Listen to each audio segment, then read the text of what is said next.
Tu peux gérer tes études comme un jeu vidéo pour avoir des notes comme ça, ça et ça, en te servant de la même méthode que Sung Jin-woo a utilisé pour devenir un GOAT monumental tout en gagnant 15 000 auras. Vu que dans les jeux vidéo, on évolue forcément au fil des étapes, je vais te montrer comment appliquer ce même principe dans tes études pour que tu puisses te garantir minimum 15 sur 20 dans toutes les matières. Et ça, sans être naturellement bon à l'école ou avoir un QI de 12 millions. Parce que si moi j'ai pu passer du 21e à premier de ma classe en évoluant comme un Pokémon, crois-moi, il n'y a aucune raison pour que tu ne puisses pas faire pareil. Alors, si la majorité des élèves ont des mauvaises notes à l'école, c'est parce qu'ils ont le choix. L'école aujourd'hui, c'est pas comme avant. Il y a 50 ans, les cancres, ils étaient humiliés et fouettés devant tout le monde. Ça rigolait pas. Mais plus ou moins, malheureusement, tout ça est révolu. Aujourd'hui, nous, les élèves, on a énormément de liberté. On peut choisir de suivre le cours ou non. On peut choisir de réviser ou non. On peut choisir d'être bon ou mauvais parce qu'on n'a plus rien à craindre. L'école, c'est plus solo leveling où tu as une pénalité quand tu n'accomplis pas tes tâches journalières. C'est pour ça qu'on va implémenter les lois des jeux vidéo dans la vraie vie. La vie de Jin-woo s'est transformée en jeu vidéo.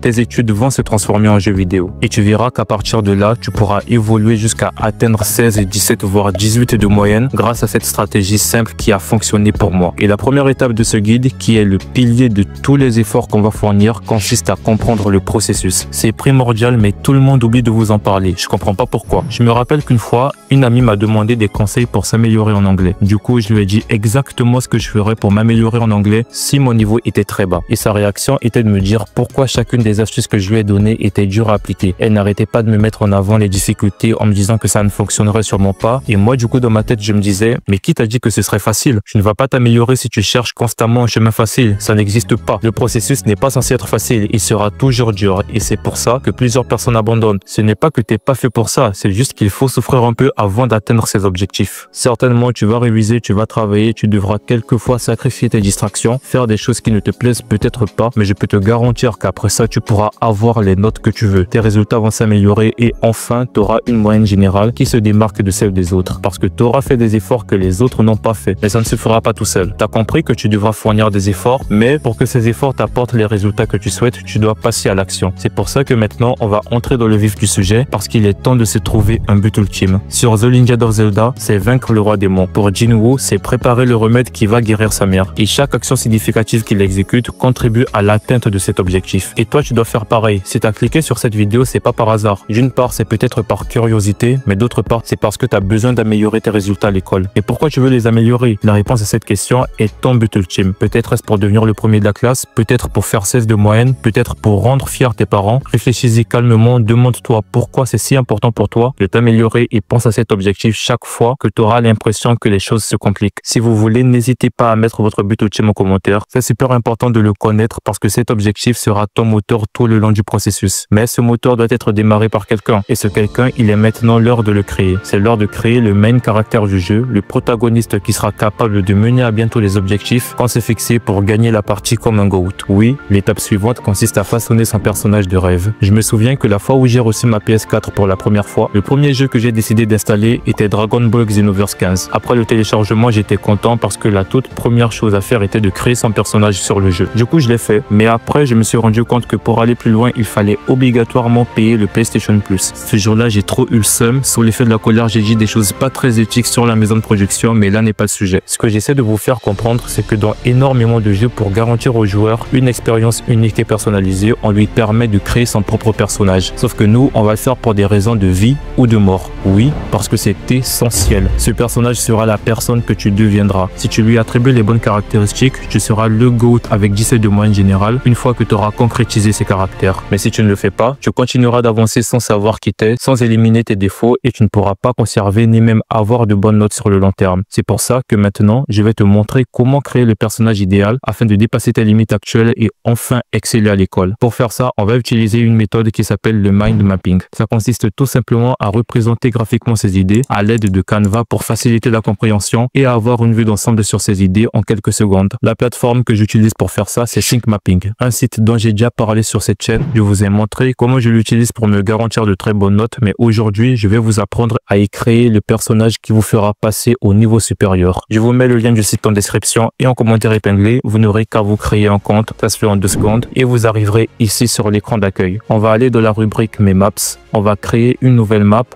puis on va atterrir ici. À partir de là, ça devient très simple. Nous allons créer 2 canevas. Le premier représentera qui on est à l'heure actuelle pour vraiment connaître notre point de départ. Et le second, qui est-ce qu'on veut devenir pour être sûr de où on va et de où on veut arriver. Pour commencer, on va représenter ce qu'on est actuellement. Tu vas double-cliquer ici pour modifier le texte. Moi, je vais nommer le canevas Qui suis-je. On va créer deux grandes branches. La première portera nos qualités et la seconde nos défauts. Il s'agit de tous les aspects de ta personnalité qui ont un impact sur tes notes à l'école. À la fin, on se retrouve avec un truc qui ressemble à ça. Tu as donc les qualités d'un côté et les défauts de l'autre. Quand tu le feras, tu vas vraiment devoir être honnête avec toi-même. Ne sois pas dans le déni, n'aie honte de rien. Dans tous les cas, tu n'es pas obligé de montrer ton canevas à qui que ce soit. Si tu le fais bien, le niveau d'introspection que tu auras te permettra de mieux te connaître et tu pourras plus facilement créer le personnage que tu veux devenir. On va sauvegarder tout ça, puis créer une nouvelle map que je vais nommer mon personnage. Ici, on va aller bien plus loin que ses qualités et ses défauts parce que tu peux ajouter, si tu en as envie, une personnalité, des hobbies, des objectifs extrascolaires, etc. Le truc, c'est que pour un élève qui accorde une quelconque importance à ses études, comme toi qui regarde cette vidéo, l'école a un impact significatif sur sa vie en général. Que ce soit à travers ses parents, les objectifs qu'il se fixe, sa personnalité et même le contenu qu'il consomme sur les réseaux. Et le problème avec cette concentration dans les études, c'est qu'elle peut le rendre peu intéressant, moins sociable et des fois arrogant et sans personnalité. Je le sais parce que j'étais comme ça et je vois encore d'autres personnes être aujourd'hui. Du coup, si tu complètes ce canevas en pensant qu'à t'améliorer à l'école, tu risques de devenir comme ça à un moment donné. Alors que si tu y ajoutes d'autres compétences comme la communication, comme le networking ou des activités qui te seront très bénéfiques comme le sport, tu seras non seulement doué à l'école mais en plus avec les gens. C'est un truc qui me choque encore aujourd'hui, mais pour que tout le monde te suce la bite, tu dois avoir certaines compétences. Maintenant, il faut savoir quelles compétences acquérir. Être un pro de la branlette ne te servira pas beaucoup, mais avoir des notes comme ça, probablement. Bref, c'était la parenthèse dev perso. Du côté des qualités, tu dois essentiellement mettre des comportements qui te feront avoir de bonnes notes.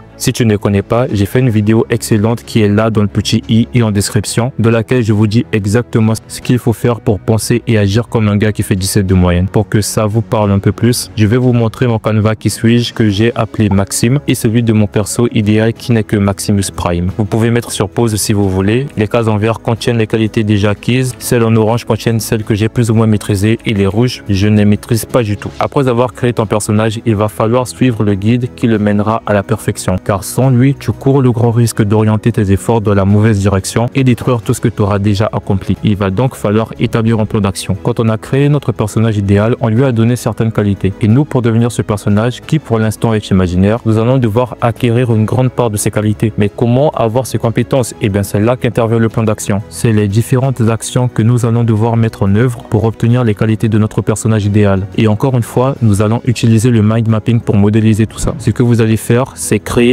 un nouveau canevas sur Cyclemapping et le nommer compétences. Sur ce canevas, nous mettrons une branche pour chacune des compétences que nous voulons acquérir, confiance en soi, éloquence, discipline, et ajouter à chaque compétence le plan d'action pour maîtriser la compétence en question. Je vais vous montrer mon canevas compétences. Là, vous avez sous les yeux tout ce que j'ai dû faire pour améliorer mes prises de parole, devenir confiant, etc. Ensuite, vous utilisez un suivi d'habitude ou bien vous faites des to-do list dans lesquelles vous mettrez les actions que vous devez effectuer. Et après ça, vous pourrez enfin devenir le mec qui fait 17 de moyenne. Par exemple, pour devenir éloquent, tu devrais apprendre un nouveau mot tous les jours, faire un débat au moins une fois par semaine, etc., etc., etc. Dis-toi que chaque compétence acquise est un niveau terminé ou des points d'expérience gagnés. Parce qu'arrivé à un certain stade, tu auras des compétences que 99% des élèves n'ont pas. Moi, c'est grâce à ce truc que j'ai eu 17 à l'oral de français en première. Mais je dis ça, je dis rien. Mais avant de partir en courant pour essayer la méthode, tu dois comprendre les 3 principes qui feront x10 les compétences de ton personnage. Parce que c'est seulement en les utilisant que tu pourras réellement obtenir des résultats concrets et enfin atteindre tous tes objectifs scolaires. Parce que sans eux, tout ce qu'on vient d'apprendre sera littéralement multiplié par 0. Le premier, c'est le suivi de ta progression. Quand tu incarnes un personnage dans un jeu, tu as la possibilité d'améliorer les compétences de ton avatar. C'est ce que nous faisons avec les canevas sur Cyclemapping. Mais pour savoir que telle ou telle compétence doit être améliorée, tu dois suivre la progression de ton avatar. Est-ce qu'il évolue réellement? Quelle est la différence entre lui aujourd'hui et lui il y a un mois au niveau de telle ou telle compétence? A-t-il progressé ou a-t-il régressé? Jinwoo le faisait régulièrement et c'est comme ça qu'il savait quelles compétences devaient être optimisées pour s'améliorer en continu. Et si tu n'y arrives toujours pas, tu peux venir me voir en DM Instagram ou sur le serveur Discord pour que je te donne mes conseils gratuitement. Le deuxième principe, c'est l'apprentissage constant. Ne jamais se dire qu'on sait tout ou qu'on n'a plus rien à apprendre des autres. Jamais. Même quand tu auras fait 16 de moyenne, ne pense jamais que tu as fini d'apprendre. Tu peux apprendre auprès de tes potes, auprès de youtubeurs, auprès de tes enseignants parce que tu trouveras toujours quelqu'un qui te dira un truc nouveau. Et le troisième principe, c'est la compétition. Certains ne vont peut-être pas approuver ce que je vais dire, mais si tu veux faire partie des meilleurs ou si tu veux devenir meilleur meilleur que qui que ce soit, tu dois constamment te comparer aux autres. Tu dois toujours vouloir faire mieux que les autres. Tu dois être en compétition constante avec les meilleurs. Mais attention, c'est pas une compétition malsaine avec des coups bas et de la haine. Je parle d'une compétition où on essaie tous ensemble de s'améliorer, en partageant nos tips et en se conseillant mutuellement. Vous n'imaginez pas à quel point c'est bénéfique d'être dans un tel milieu. Si vous en avez l'occasion, sautez dessus, ça va multiplier vos compétences par 10. J'ai récemment créé un serveur Discord 10 sur 10 Community où je partage gratuitement pour tous les membres de ma communauté des tips de malades qui leur permettront de devenir des monstres académiques. Du coup, si tu veux toi aussi en profiter, tu peux cliquer sur le lien Discord dans la description. On se retrouve de l'autre côté.